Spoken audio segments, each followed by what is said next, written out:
आज परभणीमध्ये काय घटना घडली त्याचा सगळ्यांनी उल्लेख केला।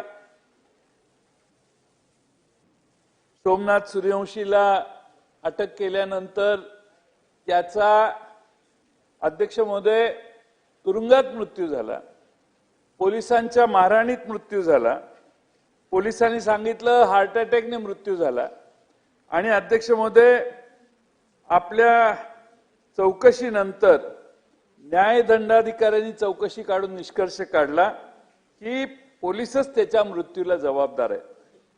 अध्यक्ष महोदय 451 पानाचा गोपनीय अहवाल आहे, राज्य मानवाधिकार आयोगासमोर त्यांनी सादर केलाय। अध्यक्ष महोदय माझी सरकारला विनंती आहे की हा अहवाल विधिमंडळासमोर त्यांनी मांडावा। एकदा कशा पद्धतीने तुरुंगातल्या सोमनाथला मारण्याचं काम पोलिसांनी केलं ते अध्यक्ष महोदय एकदा ठरलं पाहिजे, कळलं पाहिजे महाराष्ट्राला। आणि अध्यक्ष महोदय कस्टोडियल डेथ झालेली आहे। आज सरकारने सभागृहात निवेदन किती 5 मिनिटाचं केलं।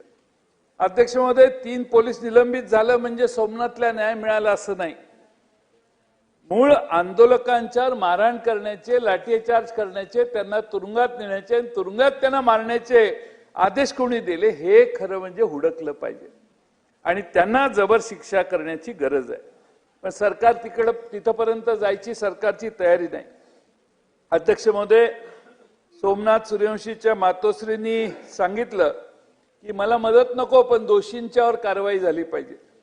अध्यक्ष महोदय सभागृह आता परवा संपतंय, संपायच्या आधी आपल्या सोमनाथ सूर्यवंशीला हे सभागृह सार्वभौम सभागृह आहे, या सभागृहाकडे लोक न्यायाच्या भावनेने बघतात।